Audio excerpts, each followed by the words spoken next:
She made me carry her train while she jingled the keys to my stolen future, I whispered, holding my torn borrowed dress as Candace's brand new Corvette roared past. Mama stood on the porch, clapping for her diamond, while I trudged 3 miles of red dust alone, only to find later my college bonds had vanished too. My parents had sold my chance at college to fund her shine. They thought I was still the quiet one, still walking. But numbers don't lie, and I'd been keeping them since I was 17. This time, I wasn't coming home to help. I was coming to collect. What I did next changed everything. My name is Denise Whitaker, and I'm 45 years old. I spend my days directing finances at an Atlanta firm, living the kind of ordered life that comes from keeping perfect books. My younger sister Candace, Mama's self-proclaimed diamond, still lives back home near their sprawling house in rural Georgia. The kitchen there holds memories, steam rising from collard greens, my bare feet on worn linoleum, cicadas humming through screened windows. While I cooked and cleaned, my sister sparkled. I kept quiet notebooks then, tracking every penny spent, every favor owed. The distance between us grew like kudzu, thick, choking, inevitable. I still see the dust coating my borrowed prom dress hem, still hear the sharp snap of her new Corvette door. But let me start from the beginning. 28 years melted away with one phone call. I was reviewing Q4 projections in my Atlanta office, the evening sun throwing gold across my monitors, when Mama's number lit up my cell. I almost let it go to voicemail. Old habits die hard. But something in me clicked. Accept. Denise? Her voice quivered like I'd never heard before. Baby, we need you to come home. My throat tightened, that old familiar dust coating my tongue. What's wrong, Mama? It's Candace. She's... A pause heavy enough to bend light. She's losing everything. You ever notice how some words hit you right in your 17-year-old heart? I sat there, watching the city lights blink on against the darkening sky, feeling that same invisible weight I used to carry. Tell me what happened, I said, keeping my voice professional. Numbers don't lie, and neither do I, not anymore. Can you come tonight, please? The please caught me off guard. Mama never begged, not to me. I checked my watch, 6:45 p.m. I'll be there in 3 hours. The drive south felt like moving backwards in time. My GPS showed the route to their house. Funny how something so familiar still needed digital confirmation. I remembered when that driveway seemed endless, when their colonial-style mansion loomed like a statement piece against the Georgia sky. Now, pulling up just past 10, the house looked smaller. The porch light cast a weak circle on the steps, like a tired eye struggling to stay open. Mama opened the door before I could knock, wrapped me in a hug that smelled of worry and her signature vanilla perfume. "Thank the Lord you're here," she whispered, then pulled back to study my face. "You look tired, baby." "Long drive," I said, following her inside. The foyer still gleamed with that excessive shine Mama always insisted on. Some things never change. They had me sit in the formal living room, all cream fabric and crystal displays, while Mama explained about Candace's beauty brand, Pure Southern Grace, she'd named it. Apparently, it had been doing well until jealous competitors started causing trouble. "What kind of trouble?" I asked, my financial director instincts kicking in. "Oh, just terrible accusations." Mama waved her hand like she could dismiss facts with a gesture. "They're saying the products aren't what they claim to be. But you know your sister, she'd never cut corners." I pulled out my phone and started taking notes. "Tell me everything." The story spilled out. Pending complaints with the Better Business Bureau, supplier chargebacks, payroll checks bouncing last week. My mental calculator was already running totals. "We need your help, Denise," Mama said finally, reaching for my hand. "Your sisters built something beautiful here. We can't let them destroy it." "What exactly are you asking for?" "An investment." She squeezed my fingers. "To save the family name." I kept my face neutral, years of boardroom negotiations serving me well. "I'll need to review the books." Of course. Mama bustled to a drawer, pulled out a stack of bank envelopes. Candace keeps all the important papers here. I slipped them into my briefcase, already knowing I'd be up half the night with them. Let's meet for breakfast tomorrow. 8 a.m.? That early? Mama blinked. Numbers work better in morning light, I said, standing. Where's Candace now? Taking a sleeping pill. This has all been so hard on her. I walked out to my car, pausing where that cherry-red Corvette used to park. The concrete still showed traces of old oil stains. Funny how some marks never wash away. Standing there in the Georgia night, I thought about names and costs, about who really paid for whose shine. 8 a.m., I repeated, checking my watch. I'll bring coffee. Mama nodded, relief softening her features. You always were my steady one. I drove to my hotel, the bank envelopes riding shotgun like accusations waiting to be heard. Tomorrow would demand receipts, and I intended to collect. I arrived at 8 sharp the next morning, armed with coffee and a crisp legal pad. You know that calm before a storm? That's what breakfast felt like, all polite smiles and careful words, while thunder gathered just over the horizon. I brought your favorite, I said, sliding Mama's caramel macchiato across the kitchen table. The same table where I'd done my homework, counted pennies, dreamed of college. Now, let's talk about what we need to make this work. Mama wrapped her hands around the warm cup. You always remember the little things. Speaking of remembering, I'll need login credentials for all the business accounts. I kept my voice gentle but firm. And a complete vendor list. Potential investors will want to see everything's in order. She hesitated, fingers tightening on her cup. Candace handles most of that. Where is she this morning? Still sleeping. These pills? Mama shook her head. But I can get you some of the paperwork. Some, not all. I made a note, my pen scratching quietly against yellow paper. We're working against the clock here. Standard compliance rules give us 48 hours to compile complete records. A deadline I just invented, but Mama didn't need to know that. That soon? Markets move fast. I sipped my coffee. While we wait for Candace, mind if I look around? Get a sense of inventory, equipment values? Mama brightened. Of course, the packaging facility's out back. It used to be the garden shed before Candace converted it. I spent the next hour walking the property, phone camera clicking quietly. Every piece of equipment had a serial number. Every number told a story. You'd be surprised what you can learn from a manufacturing date, a model number, a depreciation schedule. Back in the guest room, my old room, though the butterfly wallpaper was long gone, I spread out the partial records Mama had provided. My laptop hummed as I scanned bank statements, cross-referencing dates and amounts. Then I saw it. Remember how I said, numbers don't lie? These numbers were screaming. March 1994. A series of cashier's checks drawn against an account I'd never known existed.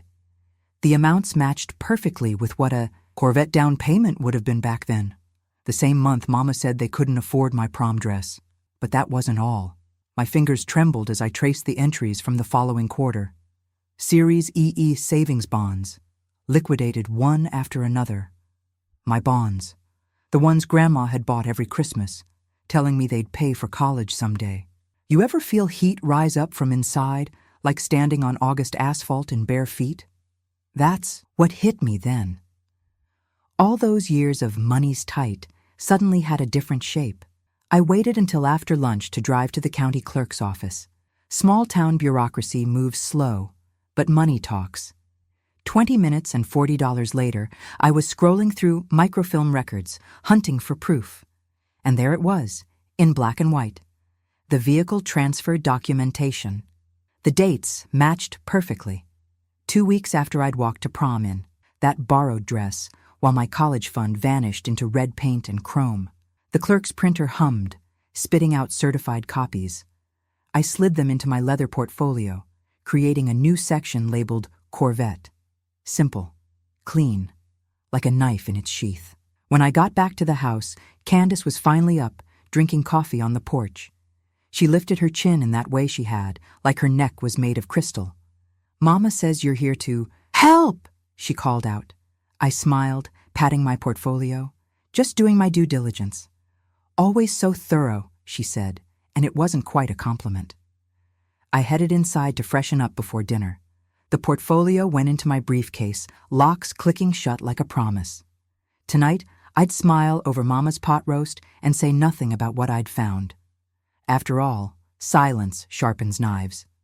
Mama's pot roast filled the kitchen with the same rich smell remembered from Sunday dinners past. She'd always known how to make cheap cuts tender, a skill born of necessity that stayed even after money got better. We just need to weather this storm, Mama said, passing the green beans. A family bridge loan would help us restructure everything. She said bridge loan like she'd rehearsed it, each syllable careful as china. I nodded, cutting my meat into precise squares. How much are we talking? About? $250 should cover immediate needs. Candace didn't look up from her phone. Give or take. $250,000. I kept my fork steady, though my stomach clenched. That's a significant investment. I'll need to see complete documentation, vendor contracts, payroll registers, tax filings, standard due diligence. Candace's eye roll was pure high school. Really, Denise, this is family. Which is exactly why we should do this right. I matched her tone. Sweet as tea that's mostly sugar. Proper paperwork protects everyone. Fine, she pushed back from the table. I'll get you what I have. 5 minutes later, she dropped a manila folder by my plate. Happy? I flipped through while Mama cleared dishes. Pages were dog-eared, coffee-stained, and missing signature blocks. Just torn right out, like a child cutting around the bad grade on a report card. You ever notice how people think if they can't see something? You can't either. More coffee? Mama called from the kitchen. Just made fresh. I'll help, I offered, standing. But something caught my eye in the entryway. A thick envelope, half hidden under one of Mama's coupon books. Official-looking, the kind that carries bad news. Black, right? Mama's voice drifted out. Yes, please, and some cream if you have it. I moved toward the kitchen, then pivoted smoothly back to the entryway.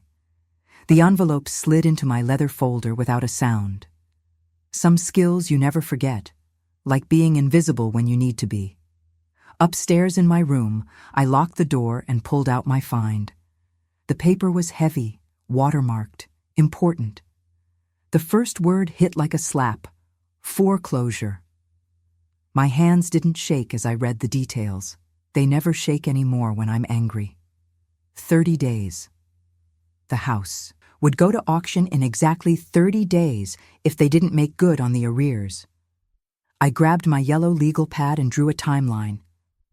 Today at the left margin, the auction date at the right, 30 little boxes between truth and consequences.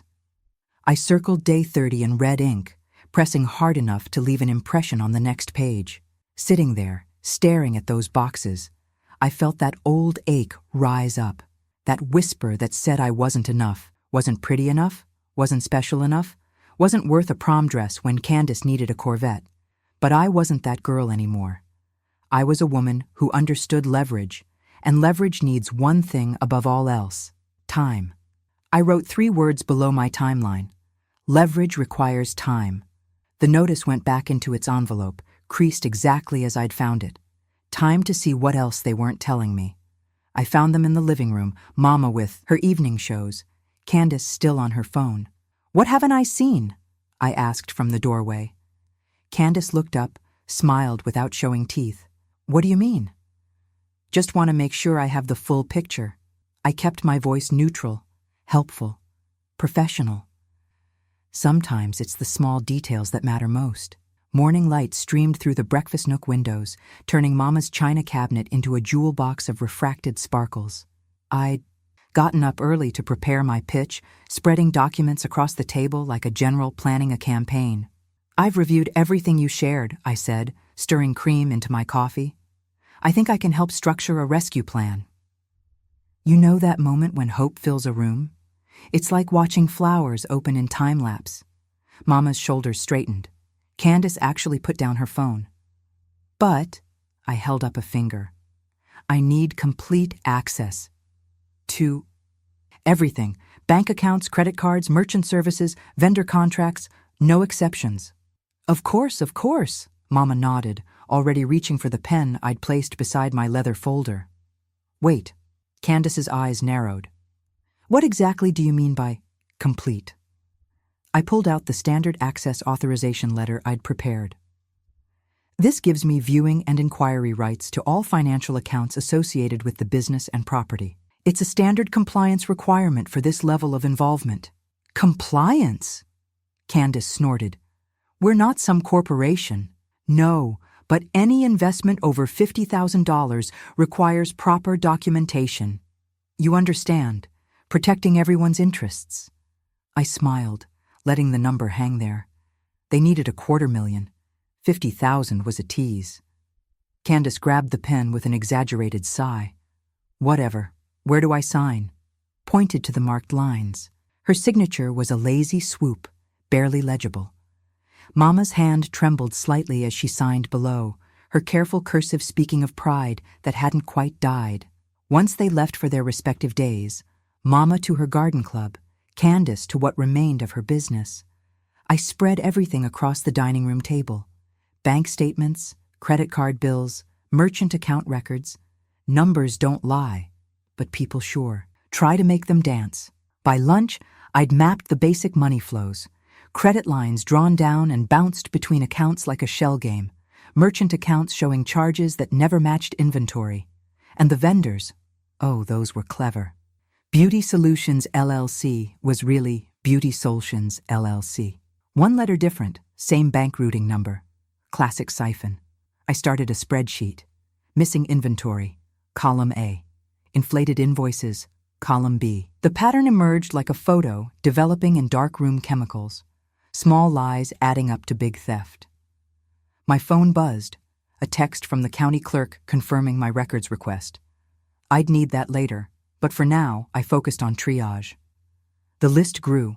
The Corvette proof stayed locked in my briefcase. You don't play your ace until you know the whole game. Late afternoon sun slanted through the windows when I heard the front door open. I quickly minimized my screens and pulled up a generic cash flow projection. Any progress? Mama asked from the doorway. Some. I'm still organizing the data. I showed her the sanitized spreadsheet. It's complex, but we'll get there. After dinner, I retreated to my temporary office, the guest room that still held my high school debate trophies. The timeline on my yellow pad stared back at me. I wrote, Day 29, verify outstanding liens. Day 28, interview bookkeeper vendor payments. Footsteps in the hall. Candace's voice, probably on the phone. She'll cave. She always does the right thing. A soft laugh. Just give me time. I waited until her door closed before opening my journal again.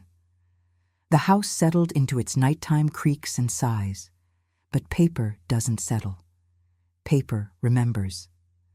And tomorrow, I'd start asking the questions whose answers they thought were safely buried.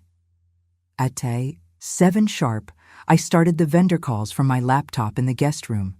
The morning sun hadn't burned through the fog yet, and my coffee was still hot enough to mean business. First up, Beauty Supply Central. Ms. Martinez, this is Denise Whitaker, conducting a financial review for Candace's beauty brands. Her pleasant tone crystallized into something harder than diamond. Oh, really? And will this review include the $30,000 in bounced checks from last quarter? I kept my voice neutral, pen moving. Could you tell me more about those payments? 3 orders, $10,000 each. All checks returned NSF. Ms. Candace promised to wire funds next week, for 12 weeks straight. She paused. I've got all the emails. Would you be willing to provide a signed statement? Honey, I'll give you a notarized affidavit with bells on. 4 more calls painted the same picture.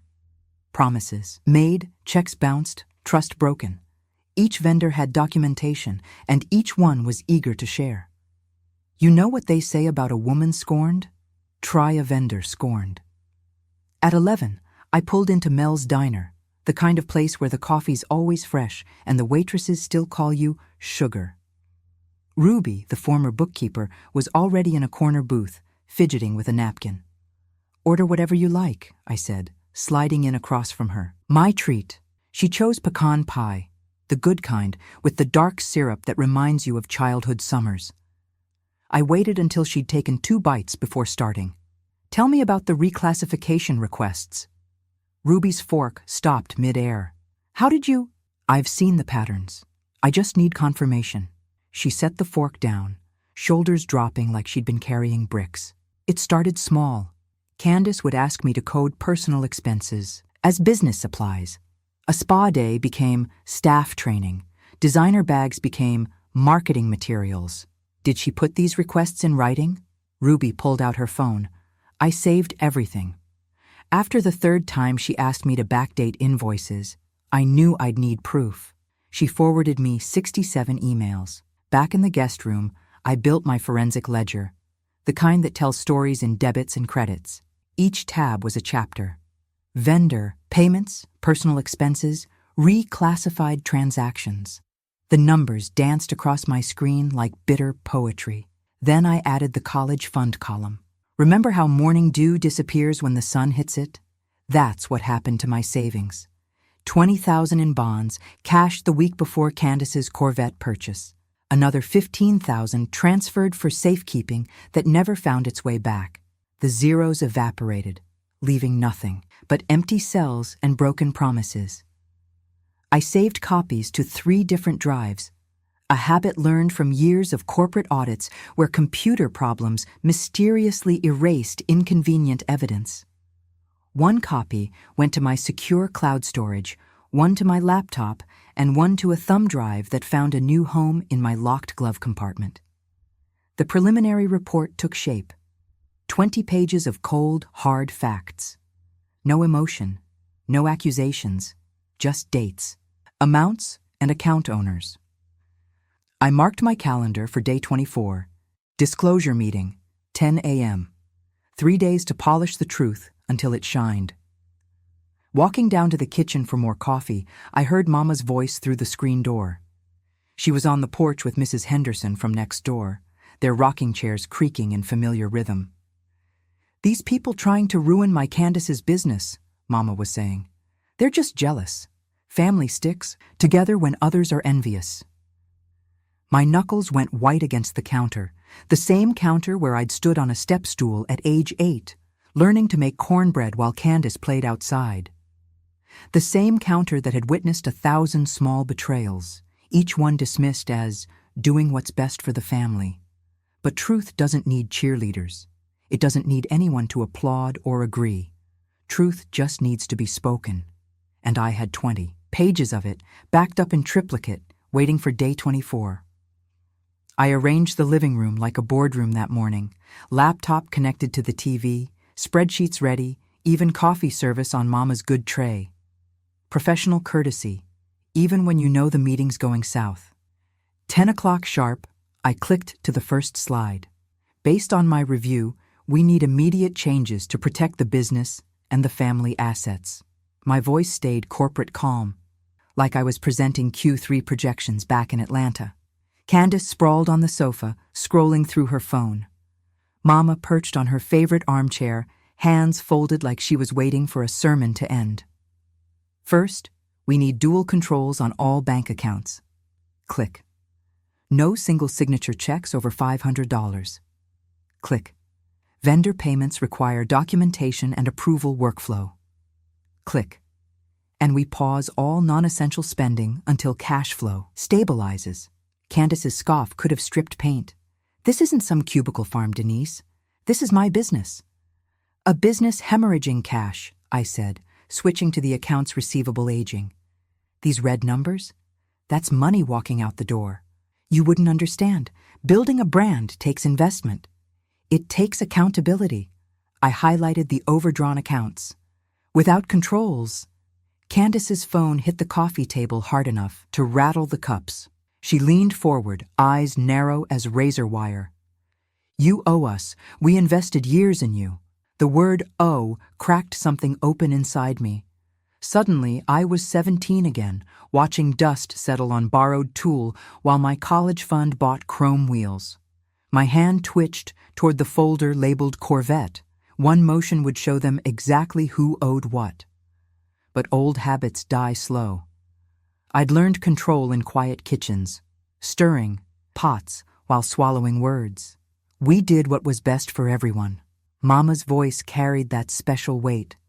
The tone that once sent me to my room without supper for questioning why Candace got new shoes while I got hand-me-downs. You turned out fine, didn't you? Vice president at your age. Director, I corrected automatically. And that's not always so particular. Candace rolled her eyes. This is family, not some audit. The room felt too small, too thick with old patterns. I closed the laptop, careful not to slam it. Maybe we should pause. Let tempers cool. Outside, magnolia trees lined the street like patient sentries. Their waxy leaves whispered in the breeze, carrying me back to prom night. I'd made a vow beneath these same trees, walking home in the dark. Back then, it had been hot tears and raw hurt.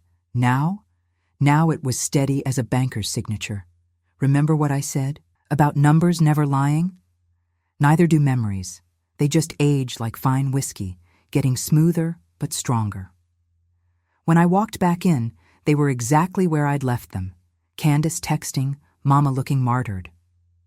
Here's how this works, I said, reopening the laptop. Full access continues. Controls implement immediately. All transactions require documentation and approval. My investment, I emphasized the word like pointing a finger, depends entirely on verified solvency. And if we refuse? Candace's smile didn't reach her eyes. Then I wish you luck with the other investors you mentioned. That hit. They knew there weren't any others. Later that night in the guest room, I drafted subpoenas I hoped would stay in my drafts folder. The kind that turned family business into public record. I circled day 20 in red and wrote, escalate documentation, because hope is good, but evidence is better. My phone buzzed at 1 a.m. Candace, don't embarrass us. I looked at those 3 words for a long time. Funny how they thought embarrassment was the worst thing that could happen to a family. Some of us had learned different, walking home in borrowed dresses. Day 20 hit like a deadline in tax season, all coffee and keyboard clicks. I started early, firing off requests for IRS transcripts and processor statements while Dawn was still thinking about showing up. You ever notice how partial answers tell fuller stories than silences? When Candace's complete tax records arrived missing Schedule C attachments, that said plenty. When the merchant statement showed up with convenient gaps in the transaction detail, well, numbers don't ghost you unless there's a reason. I spread everything across the guest room desk, my temporary command center. The wood still smelled like lemon polish, just like when I'd done homework here decades ago. Different books now, same attention to detail. Ghost returns, I muttered, highlighting another suspicious pattern. Credit card refunds showing up without matching sales, neat little cash extractions dressed up in digital camouflage. Classic smoke and mirrors, if you knew where to look. The county records office hadn't changed much. Same vinyl chairs, same fluorescent buzz. The clerk recognized me from last week. Back so soon? She adjusted her reading glasses. Just being thorough. I requested the property lien records, watching her fingers dance across the keyboard. 3 hours later, I had what I needed. Clear title history, current encumbrances, vehicle liens. Every document photographed, every detail logged. Back in my car, I transferred everything to an encrypted drive. Because good evidence is like good insurance. You hope you never need it, but you sleep better knowing it's there. I assembled the disclosure packet with audit precision. Bank statements, tax records, vendor contracts, lien documentation, all indexed and annotated. The kind of file that makes attorneys smile and defendants sweat. The calendar on my phone showed day 15 circled in red. Decision point, rescue or report. No more middle ground after that. My hands needed steadying, and my mind needed perspective. That's when I remembered Mr. Bernard down at First Community Bank. He'd been my economics teacher back when I was counting coins instead of corporate accounts. The man who'd noticed me walking home in that borrowed gown while others drove past. The bank lobby still had that new money smell, all marble and mahogany. Mr. Bernard's office looked lived in, comfortable as an old leather chair. Denise Whitaker. He stood, smile crinkling the corners of his eyes. Time had silvered his temples, but left his sharp mind intact. Still keeping those books balanced? Down to the penny, Mr. Bernard, just like you taught me. We settled in with coffee, him behind the desk, me in the visitor's chair. I laid out the situation, clinical as a case study. His face stayed neutral, professional, but his fingers drummed once when I mentioned the Corvette. I remember that car, he said quietly. Saw it parked at the prom while you walked past my house. The memory stung fresh, but I kept my voice steady. I need a second set of eyes on this analysis. Someone who understands both numbers and nuance. He reviewed my work with banker's precision, occasionally nodding or making small notes. After 20 minutes, he looked up. Your methodology is sound. Documentation is thorough. But, he paused, choosing his words carefully. You're not just tracking transactions here, are you? No, sir, I'm not. He leaned back, hands folded. In banking, we say the best security isn't the vault. It's knowing when not to open it. Whatever you decide, make sure it serves the future, not just settles the past. Wisdom earned from decades of watching money and motives collide. I left his office steadier, carrying 2 fresh coffees and a revised checklist that separated essential from emotional.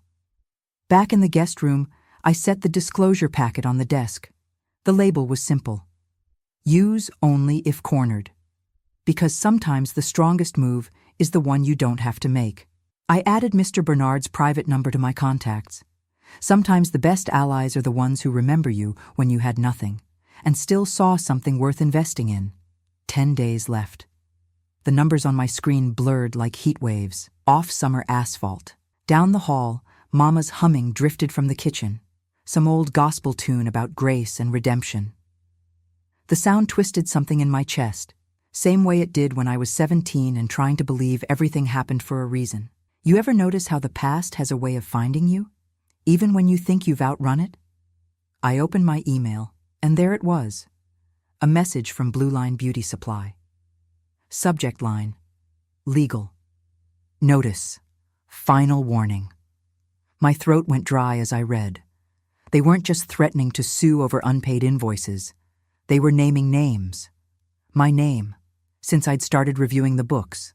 The familiar dust rose in my throat, that same choking feeling from prom night. I pushed back from the desk and stared at my reflection in the window. What was I doing here, really? Playing financial detective in my old bedroom, trying to right wrongs old enough to vote? This isn't your fight, I whispered to my reflection. The words felt hollow, but they echoed anyway. Before I knew it, I was pulling clothes from drawers, stuffing them into my overnight bag.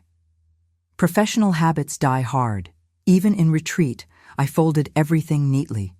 My laptop went in last, zipped away with all its damning evidence. I made it as far as the front walk, wheeling my bag past the spot where that cherry-red Corvette used to idle. The memory hit me like a physical thing. The purr of that engine, the flash of those mirrors, the dust on my borrowed dress. I stopped dead, breathing hard. Anger rose up hot and familiar, but something else came with it this time. Clarity, sharp and clean as morning air after a storm. I'd spent my whole life being the steady one, the reliable one, the one who walked away. Maybe that wasn't strength. Maybe that was just another kind of running. Know what I did? I wheeled that bag right back inside and up those stairs, straight to my desk, where a folder labeled Signatures sat waiting. I'd been saving it for later, but later just became now. I pulled out Candace's loan applications, standard forms, nothing special. Started comparing them to older documents, looking for inconsistencies. That's when I saw it. A loop on the letter R that made my hand freeze on the paper. I knew that loop. I'd been writing it since high school. My hand shook as I printed overlay sheets, lining up the signatures under bright light. The angles matched perfectly, too perfectly. Because they weren't just similar to my signature, they were my signature. A $200,000 business loan application dated 6 months ago with my name forged at the bottom. The air left my lungs like I'd been punched. I'd been expecting to find theft, but this was different. This was criminal. I photographed every page, hands steady now with a different kind of certainty. Each click of my phone camera felt like a key turning in a lock. When I had what I needed, I sent a text to Mr. Bernard. I found the hinge. His reply came back almost immediately. Be careful. Cornered people bite. I opened my planner and wrote under day 7, prepare the lever. Because that's what this was now, not just evidence, but leverage. The kind that could move mountains, or at least move a mansion into receivership. A knock on my door made me look up. 3 sharp raps, Candace's knock, impatient as always. I slid the folder into my desk drawer and took a deep breath. Sometimes the hardest part of having power is pretending you don't. Yet, you know what's funny about revenge? The best kind doesn't need to shout. It just needs to be thorough. I spent those next 3 days building my case like I was assembling a watch. Every piece had to click into place just right. Started with the signature comparisons, laying out 20 years of my real signatures next to Candace's forgeries. The difference jumped out like a wrong note in a familiar song. The bank records came next. I'd traced every penny of that college fund through their accounts, watching it dissolve into down payments and dealer fees. Ever seen money tell a story? These numbers sang like a choir, all about broken promises and cherry-red paint jobs. Mr. Bernard had taught me well over the years. Documentation isn't just about having proof, he'd always said. It's about making that proof tell a story anyone can follow. So I built 3 timelines, one for the forgeries, one for the vendor fraud, and one that stretched all the way back to that dusty prom night. Each one neat, clear, and devastating.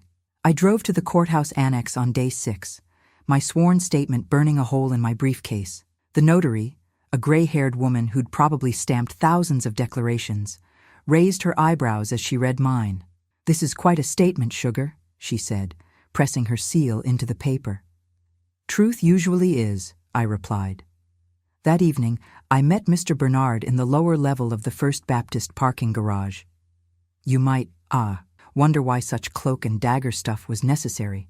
But in a small town, walls have ears, and everybody's cousin works somewhere interesting. He went through my packet page by page, nodding slowly. "This is solid," he said finally. "The judge will have no choice but to act." He walked me through the hearing procedure, his voice steady and sure in the dim concrete space. "Remember, stick to facts. Emotion is the enemy of credibility." I spent day 5 at the foreclosure clerk's office, making sure every document met their standards for admission. The clerk, another small-town fixture who remembered my mama from church, kept giving me these sad, knowing looks. But she stamped everything just the same. Rules are rules, after all. Back home, Mama called up the stairs about dinner. "Just finishing some compliance summaries," I called back. The lie felt smooth as butter on my tongue. Actually, I was labeling 3 identical binders: judge, clerk, defense. Each one contained the same damning evidence, just arranged slightly differently depending on who'd be reading it. That night, while the house slept, I wrote my opening statement. I walked to my prom while my name drove the debt. Simple words, but they carried the weight of decades. Sometimes the plainest truth hits hardest. You ever try to sleep when justice is sitting right there on your desk? I managed maybe 2 hours before dawn started creeping through my window. I got up and practiced my statement in the mirror, working on keeping my voice steady, my face calm. The words had to flow like water, clear, unstoppable, and just as natural. I laid out my navy suit, the one I wore for board meetings and audits. Power doesn't always need shoulder pads and stilettos. Sometimes it just needs clean lines and good tailoring. The leather folder sat ready on my desk, car keys placed precisely on top. Everything in its place, just waiting for 9 o'clock to roll around. That's when I heard it.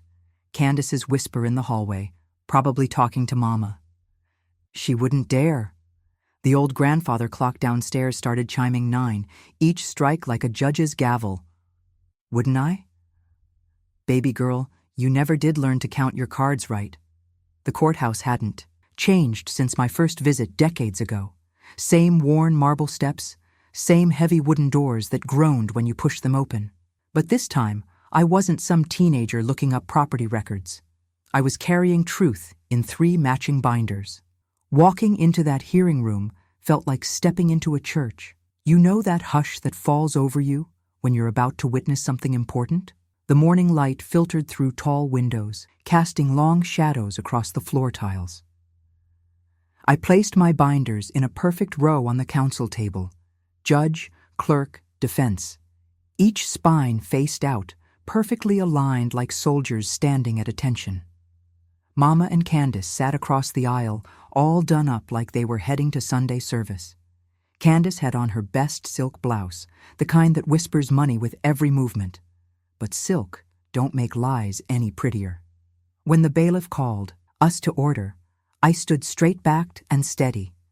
The judge looked down from his bench, reading glasses perched on his nose, and asked about the proposed assistance package. "Your Honor," I said, my voice carrying clear as a bell.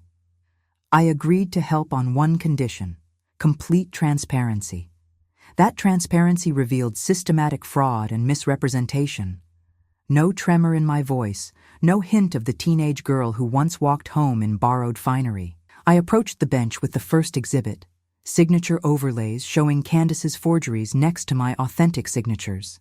As you can see, Your Honor, my name was used without authorization on multiple loan documents, including this $200,000 credit line." The judge leaned forward, squinting through his glasses. Behind me, I heard Mama's sharp intake of breath. Next came the vendor affidavits, 12 of them, each one testifying to bounced checks and false purchase orders. "These patterns of deception put multiple lenders at risk," I explained, laying out the timeline of 30 days' worth of investigation. Then came the pièce de résistance, the college bond liquidation records, dated exactly when that cherry-red Corvette appeared in our driveway. "These educational bonds, Your Honor, were diverted from their intended purpose without my knowledge or consent." The courtroom fell so quiet you could hear the wall clock ticking.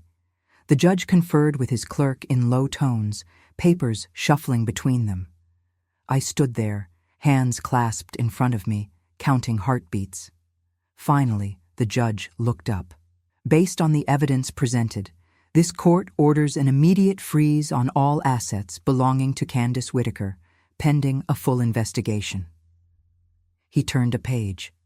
"Furthermore, given the clear misrepresentation of financial status and multiple lien violations, the family residence will be transferred to state receivership effective immediately." The words landed like stones in still water. I stared down at the floor pattern, interlocking squares of black and white marble. Breathed out slow and steady, feeling like I was exhaling a decade of dust and hurt. I could feel Mama's eyes on me, burning with something between shock and betrayal. But I kept my gaze forward, spine straight as a ruler. Some looks you just can't meet. 2 uniformed deputies approached Candace. She stood up, designer purse clutched to her chest like a shield. As they led her toward processing, she twisted around to face me. "You ruined us," she hissed, voice sharp as broken glass. The bailiff stepped between us, steering her toward the side door. Her heels clicked against the marble, each step fading until the door closed with a sound, like a vault ceiling shut. Through the courtroom's windows, I could see reporters gathering on the courthouse steps, notepads ready. The same local paper that once printed Candace's prom photos would have different pictures to share tomorrow. Mr. Bernard's words from our garage meeting echoed in my head. "Stick to facts. Emotion is the enemy of credibility." Well, the facts had spoken plenty loud enough on their own. I stepped out into the Georgia sunlight, squinting against its harsh glare. A wall of microphones sprouted up like steel weeds, reporters jostling for position on the courthouse steps. The questions came rapid fire. "Ms. Whitaker, can you comment on the allegations? What led to your investigation? How long has this fraud been going on?" I adjusted my navy suit jacket, looked straight into the nearest camera lens and said only, "All filings speak for themselves." Then I walked through their midst, steady as Sunday morning, letting their follow-up questions bounce off my back like summer rain. The drive past Jefferson Davis High brought back that old familiar ache.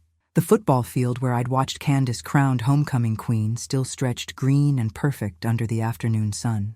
You ever notice how some places just freeze in time, holding on to memories like they're pressed between yearbook pages? Downtown, I pulled into a spot near Mason's newsstand. There it was, front page of the afternoon edition. Candace's mugshot, right next to bold letters about fraud and forgery. Her makeup was perfect. Trust Candace to treat a booking photo like a glamour shot, but you couldn't miss that hollow look in her eyes, the one that comes when your own choices finally catch up to you. Mrs. Peterson from church was at the counter buying lottery tickets. When she saw me, her face did this funny dance.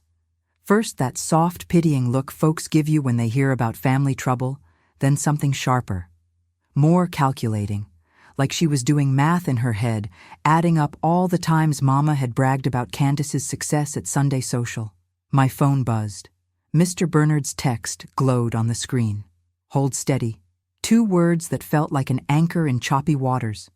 Back at the house, I packed my guest room with the same precision I'd used building the case, folded everything neat and square, tucked my laptop into its sleeve, placed that leather folder right on top where it belonged. Funny how a single folder could weigh so much and set you so free at the same time. In the kitchen, I wrote out a short note on Mama's good stationery, the kind she saved for thank you cards after church suppers. Protect truth, repay what you took. Simple words for a complicated hurt. I left it centered on that old Formica table, the one with knife scars from years of Sunday dinner prep. Standing in the driveway one last time, I looked at the empty spot where that Corvette used to gleam. Remember what I said about memories being pressed in yearbooks? Some are carved in concrete instead, marking the exact spot where everything changed. The clerk's office was quiet when I walked in to file my final affidavit addendum. Miss Jean barely looked up from her romance novel, just stamped my papers with that same bored efficiency she'd shown since I was a teenager coming in for my first work permit. Found myself a modest suite at the Magnolia Inn, just 2 blocks from the courthouse. Nothing fancy, just clean sheets, decent coffee maker, and enough quiet to think. Spread my papers out on the little desk by the window and started filling out business license applications. Every line, every initial, every signature, all in my own hand this time. When night finally settled in, I opened a fresh notebook and wrote "Next" at the top of the first page. Just that one word, stark and waiting. The rest of the page stayed blank, patient as tomorrow. You know that moment just before sleep hits, when everything gets real quiet and clear? That's when truth settles in deepest.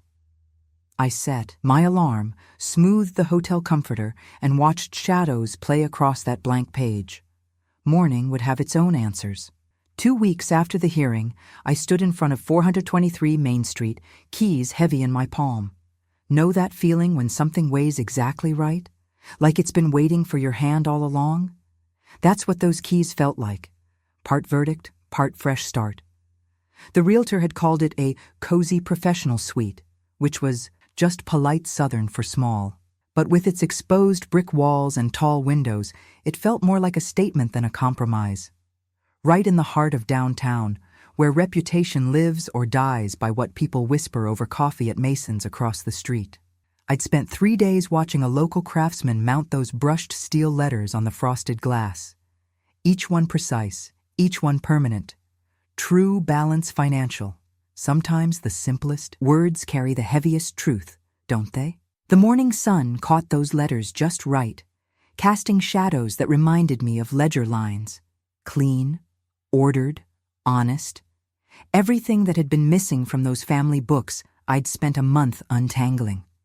Inside, I kept things minimal. 1 Boston fern, the kind that thrives on consistency and doesn't need much fussing over. a single chair upholstered in ledger green leather, positioned just so the light hit it right. And there, in a custom display case, that leather folder. You might think it strange, displaying an empty folder like some kind of trophy.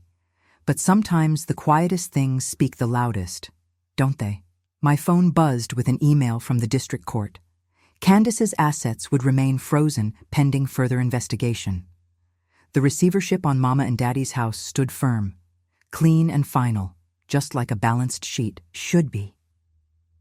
Mrs. Peterson walked past outside, clutching her pocketbook like she was afraid it might sprout wings. She glanced in, then quickly away. That's how reputation dies in a small town, not with shouts, but with averted eyes and uninvited numbers dropped from Christmas card lists. I sat at my new desk, solid oak, nothing fancy, and wrote out a check. The amount matched those old college bonds down to the penny, with 28 years. Interest compounded quarterly. Proper accounting demands precision, after all. This time the money would go where it was meant to. A scholarship fund for local girls who know the value of walking their own path. The draft outline was simple. Full ride, books included, for one student each year who showed promise in mathematics or accounting.